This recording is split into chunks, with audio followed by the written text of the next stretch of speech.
In the last class, we started discussing about varieties of things about chemical shift.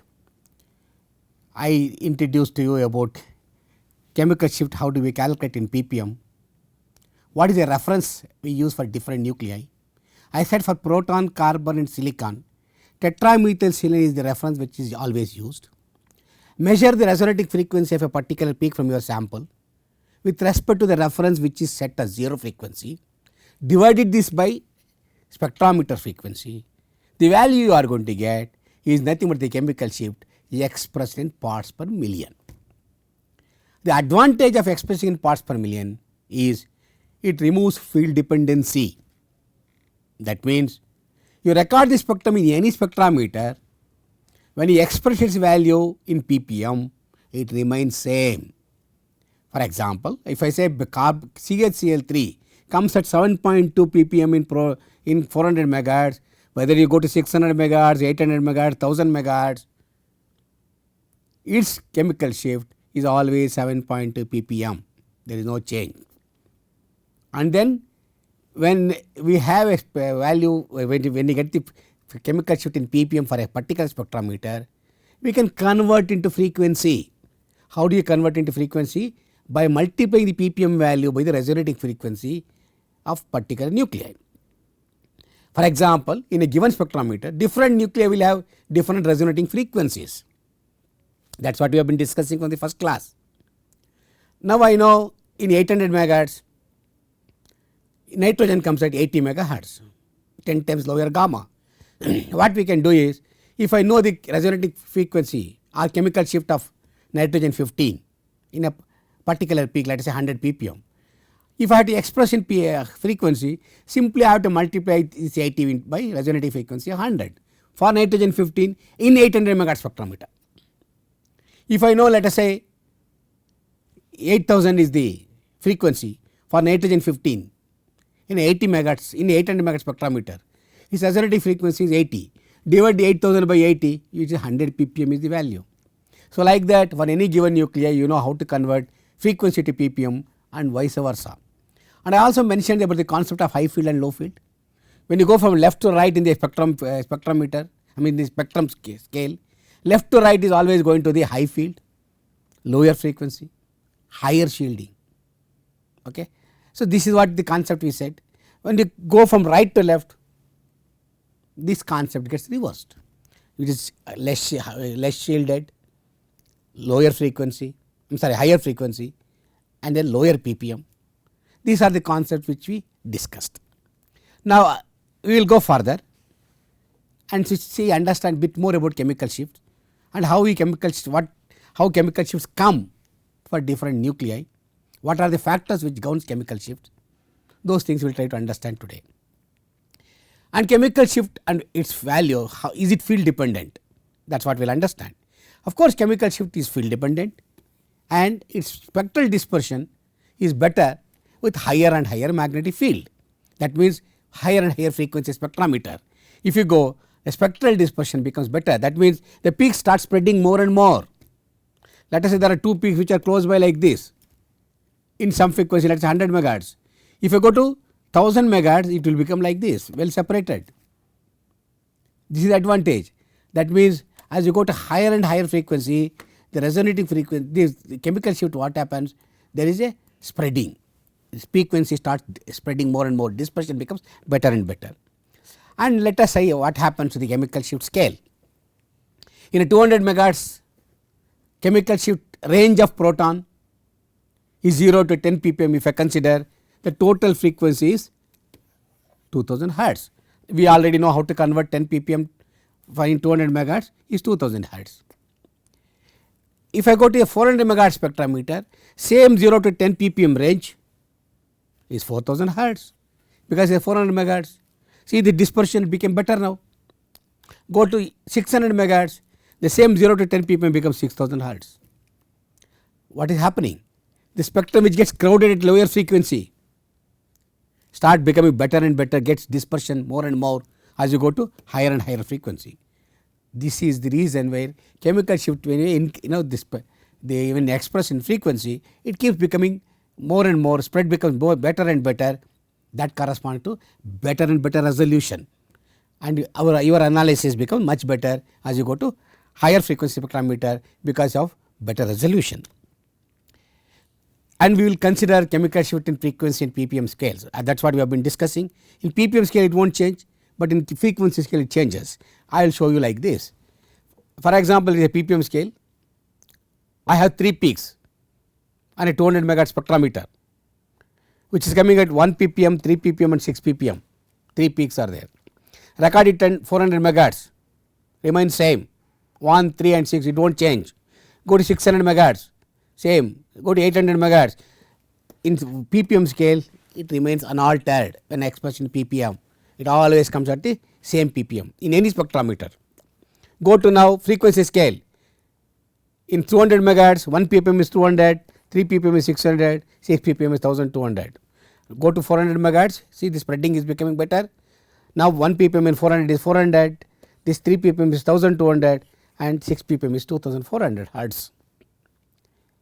Go to 600 even become better, 800 even better. See, this is the dispersion. When chemical shift there is a field dependency is there.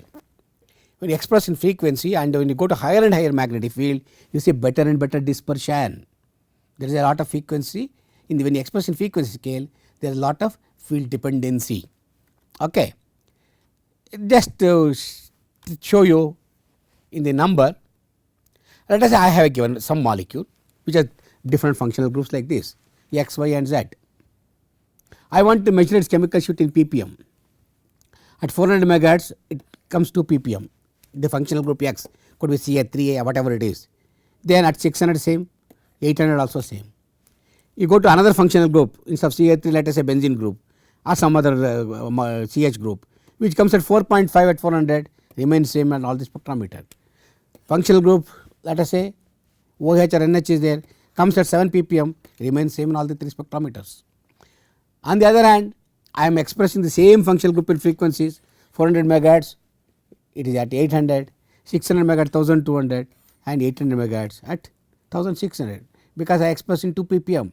2 ppm is 8600, 1200 is 400. Like that for different functional groups the frequencies are different. This is this table you should remember always.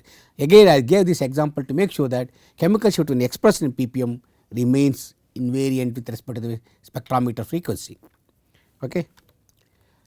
And of course when you measure the chemical shift for any given molecule, every peak for every functional group over the decades, over several years, several decades, lot of research has been done and people have identified ranges for different chemical shifts for different functional groups. For example, it is like a fingerprinting of the molecule for a particular functional group. If I say there is one particular peak coming in this region, this corresponds to CH3, a peak is coming maybe somewhere here, I can say it is because of benzene, somewhere it is here CH2 group is there, or somewhere here I can say some other functional group is there. Like that more or less it has been tabulated. Over the years different functional groups where it comes in a scale of 0 to 10 ppm or 12 ppm has been by and large demarcated. It is like telling different frequencies have a different radio. For example, there is a frequency here which comes at Mysore, which comes at Dharwad, it comes at Bangalore, different radio frequencies, but frequency is constant. Similarly, the range of frequencies for functional groups are constant, but it is not a dogma, it can vary. By and large it is only a guideline for you to start the analysis. Ranges are known more or less. Of course with respect to your molecule, depending upon the functional group surrounding a given functional group, what other groups are nearby, how the charge density is distributed at the site of the nucleus, your chemical shifts can slightly vary, but you can start this as a starting point for the analysis. Okay, when you go to NMR in the solution state, for solute of interest normally it is dissolved in a solvent, deuterated solvent which is always used. We always have to use a deuterated solvent so that you have to fix the field for locking, so the field will not drift. The field start changing, your resonating frequency keeps changing. This of course I discussed in one of the classes previous courses about field frequency lock etc. By using this deuterated solvent at a particular frequency where deuterium resonates in a given spectrometer, I can fix the field by electronics, then field will not move. then I can record the spectrum of proton and others, because deuterium frequency will not interfere in the proton resonating frequency. That is what we can do. So, we take the samples in NMR tubes like this, dissolve in some deuterated solvents, in which it your organic solvent in your molecule dissolves, or D2 or whatever it is, and then we can record the spectrum. So, common deuterated solvent normally used are acetic acid, acetone, acetonitrile, benzene, all these are commonly used solvents, and each of them have a certain resonating frequency for the solvent, because remember it is not 100% deuterated solvent. It's even then, if there is always for certain percentage of protonated solvent present.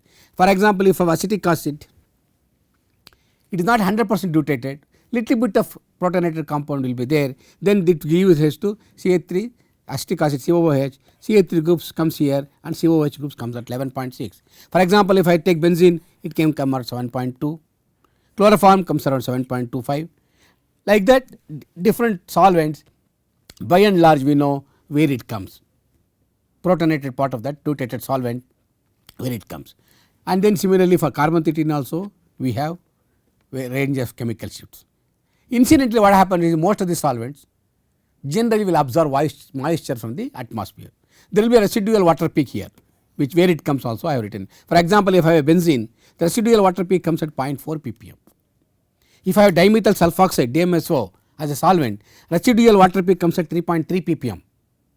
Like that, by and large this information is available in this table, so that we know where the solvent peak is there, where the impurity peak or residual water peak is there. Apart from that, we can start interpreting the spectrum of your molecule. So, these are the chemical shift ranges of the protons. For example, over the years this has been tabulated, as I told you. For if I have a peak from 0 to 2 ppm, I can conclude it must be CH3C group. If I have a peak here somewhere here, I can say aromatic NH is there. If I say I am going to get a peak around 7 ppm, it could be aromatic, benzene phenyl group must be there. I can say this is the methylene region, this is the methane proton, this is methyl region. Like that, we more or less ranges have been classified. Please note there is a range here, it is not a fixed value. This is also a guideline. For example, a CH3 peak which is here can come here also, depending upon the environment where it is situated in the molecule. So, these are all the guidelines we have for different nuclei. For example, carbon 13, we have range of chemical shifts for different functional groups present in the molecule. Same thing for fluorine also. So, all these things have been tabulated over the years, research has been done, and we know where this chemical shift for different nuclei will come. And you can start looking at a fluorine spectrum. If you have a CF3 group, generally you should come from 0 to let us say minus 52 minus 75 ppm, start looking at a peak there, then this could be the starting point to say there may be a CF3 group present. Like that we have to start analyzing the spectrum.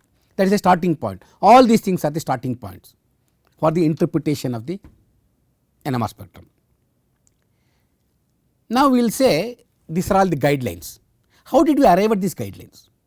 What are the factors which contribute to the shielding or to the chemical shifts? There are several factors. Basically, it has been divided into three parts. One is diamagnetic contribution, other is paramagnetic contribution, and the third is from the neighboring groups. The diamagnetic contribution comes mainly because of the electrons immediately surrounding the nucleus, that is S orbitals, which opposes the main magnetic field P naught, and paramagnetic component part comes because of electrons in p orbitals or other subsequent other bonds. It adds to main magnetic field. Remember, diamagnetic part opposes the main magnetic field, paramagnetic component adds to that, and generally it has a little contribution in proton, it has a contribution to other nuclei. And also there is because of the neighboring group where it is situated. What is that neighboring group? Whether it is electron donating group or electron withdrawing group, based on that, all these are all factors which can add or subtract. All these factors, many factors will be there. There is not one single factor. The neighboring groups, what it is contributing, how it is contributing, whether it adds to the particular shielding or de-shielding, based on that we can arrive at the chemical shift values. These are all the factors which contribute for the total shielding at the site of the given nucleus.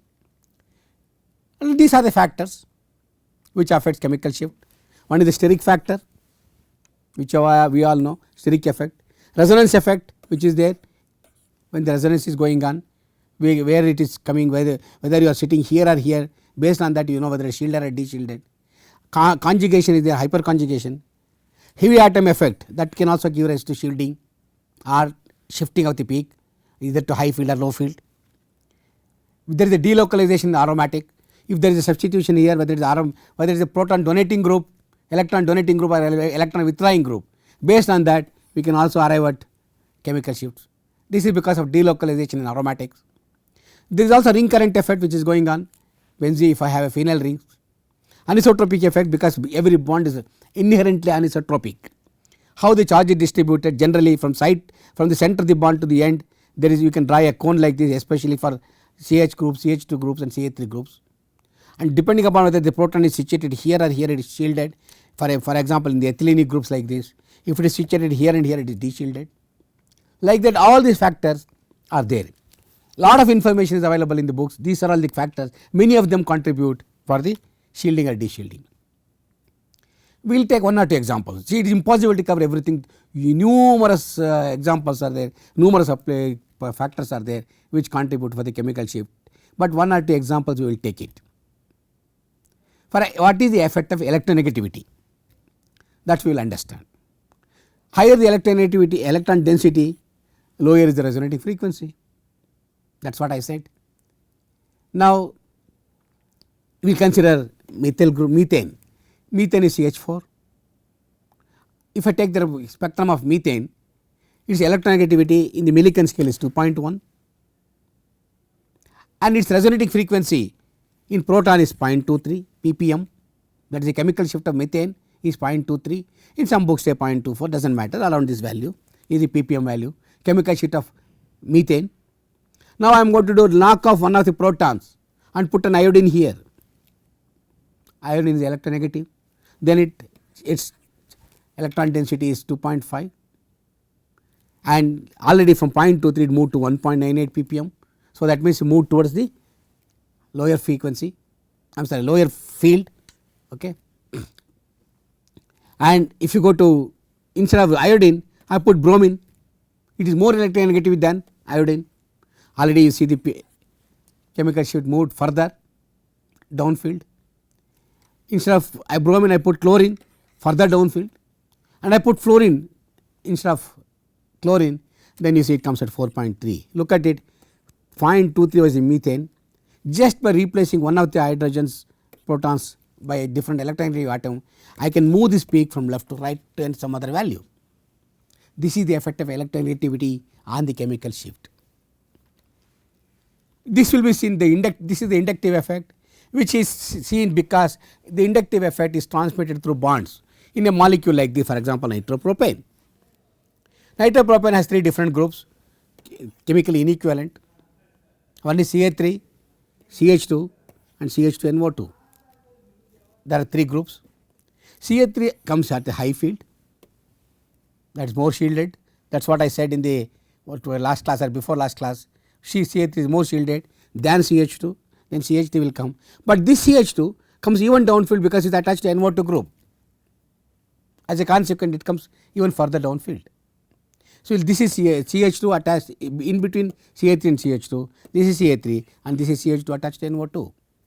Very easily with a chemical knowledge of functional group, whether the electronegative group is there and how the inductive effect is there, how this is transmitted through bonds, I can start making the assignment with certain knowledge of chemistry.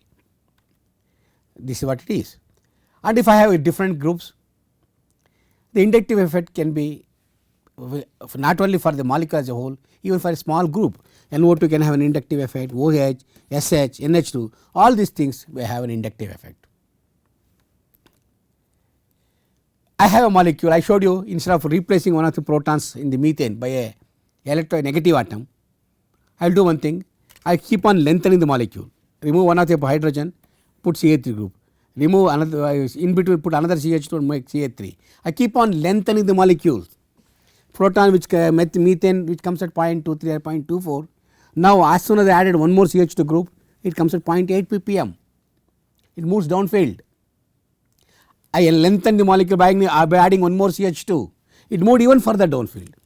So the lengthening of the carbon chain also decreases the shielding. So, when they decreases the shielding, the peak moves towards downfield, and de-shielding becomes more and more with more number of electronegative atoms. If the electronegative atoms are more at a particular site, then de-shielding is higher. For I take the example of CHCl3 chloroform, it comes at 7.2 ppm. There are 3 chlorine atoms here. Instead of CHCl3 I make CH2Cl2, there are 2 chlorine atoms, they already moved to the high field. Instead of CH2 I make a CH3Cl, now there is only 1 chlorine atom, it moved to the further upfield, 3.505 ppm.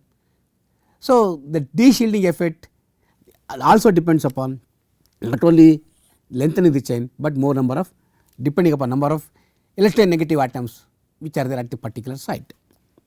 Also you see the de-shielding decreases with increasing the distance from the electronegative atom. This is directly attached bromine to the CH2 group, it comes at 3.3 ppm. I lengthen the molecule, add a CH2 in between. So, the effect of this bromine on this CH2 is much less. So, it moves to the high field. Add one more CH2 group, the effect of this Br on this CH2 is even much less. So, it moves even high field. So, de-shielding effect decreases with increase in the distance from the electronegative atom. And as few other factors which generally contribute for the chemical shift, there are mesomeric effects, depends upon electron withdrawing group or the electron donating group which is present. Take for example this molecule, it is ethylene. Here all the protons are equivalent, there is a perfect symmetry here. As a consequence all the 4 protons are equivalent, it gives us a single peak at 5.29 ppm. What I do is I will knock off one of the CH, one of the protons and put COCH3 group, and COCH3 is a electron withdrawing group. When it withdraws the electron, remember what is going to happen, these 2 protons move to the downfield, this ppm value increased, went to the higher frequency side downfield. So, this is what happens, it is because of mesomeric effect. On the other hand, instead of putting this group COCH3, I can put OCH3. What is OCH3? It is not electron withdrawing, now it is electron donating group, it donates electrons. As a consequence what happens, see it moves to the high field. Now it is not shielding, it is more shielded, not de-shielding, it is more shielded. So, it goes to the high field region. This is what happens depending upon whether you have an electron donating group or a electron withdrawing group. These are called mesomeric effect. They also contribute significantly for the chemical shift ranges. So, basically you look at it, there is a generic chemical shift range. If I consider a phenyl group, benzene group, benzene groups generally it comes in the region of 78 ppm, that is the generic region for the phenyl groups. If you attach electron poor group to the ortho position, electron poor group for example nitrogen or CO like that, or electron rich group like containing O or N, then what happens, the ortho protons moves downfield in this case, and paraproton will move toward this side. Similarly, see this is ortho and para, this should be meta I think. Okay. Similarly, if I have this one, it changes depending upon which is the functional group that you have, whether it is ortho, whether it is electron donating or electron withdrawing. The peak ortho, especially the effect is seen on the ortho position and in the para position. Meta position has a different effect. I can show you by an example like this. This is a benzene, let us say it is coming at 7.3, it should be 7.27 or 28. Some people have different values, does not matter, small change. Instead of proton here I put a CH3 group, then it becomes a toluene. Toluene is electron donating, methyl group is electron donating group. Look at it, which was 7.3 here, all these protons, it moved to 7.06, especially you see the effect is seen in ortho and para position, but in meta position is slightly lower. This is because of mesomeric effect again. In the aromatic, instead of CH3 I put NH2. What happens in the NH2 the electron withdrawing group, Now what is happening, look at it, the chemical shift is 7.3, it moves to the high field compared to benzene. Put nitro group instead of NH2, it is strongly electron withdrawing group, then aromatic ring will be replaced with electron poor relative to benzene, and the aromatic protons are de-shielded here. This is what happens. If I put methoxy is another thing, it is strongly electron donating group, look at it, ortho and especially para protons move to high field compared to normal benzene generic value. These are all less affected, especially meta, only ortho and para are more affected, significantly affected. So, proton chemical shift trends in few monosubstituted benzene, if you look at it, I take benzonitrile, proton NMR if I take, delta ortho is higher field, more than the chemical shift is larger for this than this than this. If I take benzaldehyde, then ortho proton chemical shift value is larger than para than meta. And if I take electron withdrawing group like aniline, the meta proton has more than para and ortho. This is all the substituted benzenes, some trends about the chemical shifts, especially ortho and para positions and the meta positions. This is what we need to understand. And one more important effect is the ring current effect in aromatics, especially if I consider benzene phenyl groups, the ring current will be there, electrons will be circulating going like this, as a consequence it produces a field perpendicular to the plane of the ring like this. This is the B0 position. See then what will happen, the protons situated above and below the plane are always shielded, proton in the plane of the ring are de-shielded. It is all because of ring current effect, the charges starts going like this. So as a consequence what happens, here it gets added up above and below the plane of the benzene ring, but in the plane of the ring, in its plane it always gets de-shielded. This is what happens like this. The protons sitting on the plane of the ring are de-shielded, lying above and below are always shielded. This is the reason why all these protons of benzene are coming between 78 ppm, not 69, 78 ppm generally. We also have effect of magnetic anisotropy. This, look at this type of molecule, there is a magnetic anisotropy coming into the picture. The protons which are inside of this ring comes at minus 14 ppm, it is highly shielded, and whereas the peripheral protons are highly de-shielded. Same thing if you look at aniline, the protons which are inside this ring are shielded, whereas it comes at minus 2.99 ppm. I told you there are few examples where peaks can go even beyond TMS, more shielded. This is what happens, the protons which are inside goes to very high field beyond TMS up to minus 3 ppm, whereas the peripheral protons are de-shielded, comes at 9.2 ppm, more downfield, this goes more high field. These are all the effects which we can see, okay. And the charge distribution, especially if you consider CH, for example CH group, CH2 group and CH3 group, acetylene group or ethylene group, we have a form of, we can see a sort of a cone.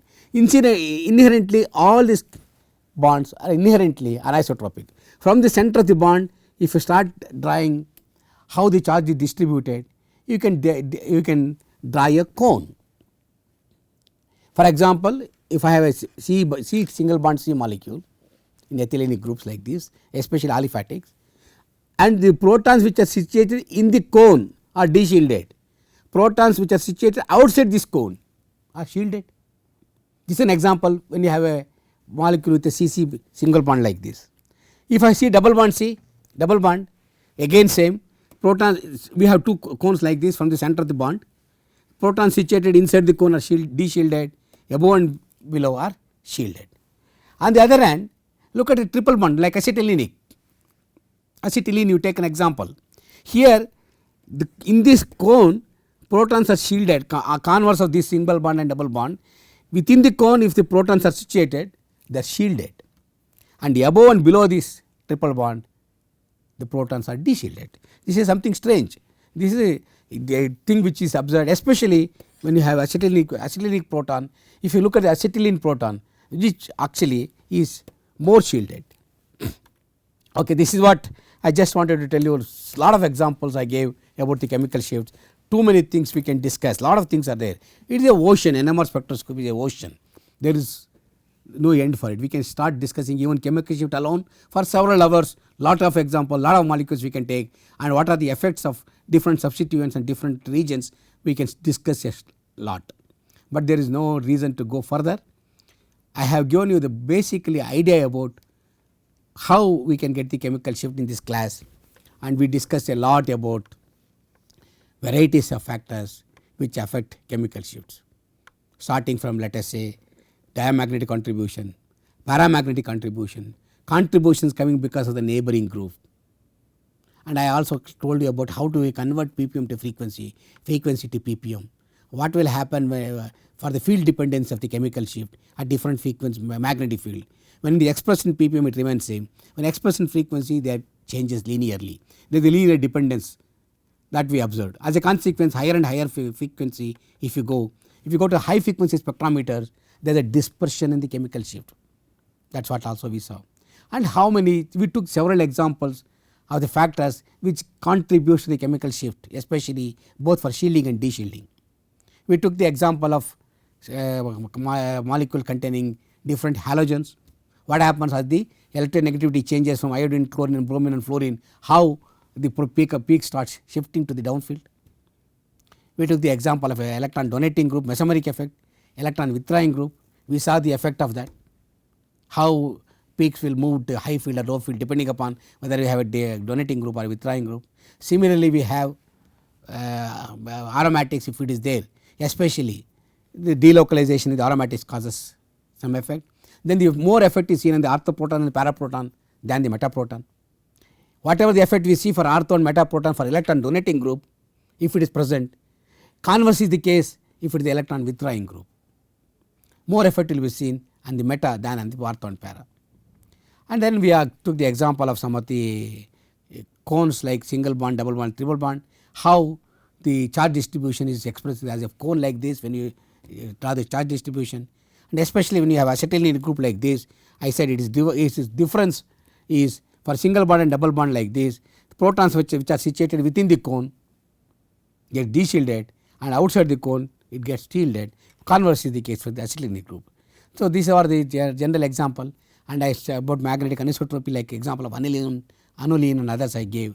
Sometimes you can get an example where it is so shielded it can go beyond TMS to some value. So many factors contribute to chemical shifts. By experience you should know what are the factors which are contributing in a given molecule, and we can start interpreting and analyze the spectrum. So this is all about chemical shift. In the next class we will discuss more about another interaction parameter which is scalar coupling. So I will stop at this. Thank you very much.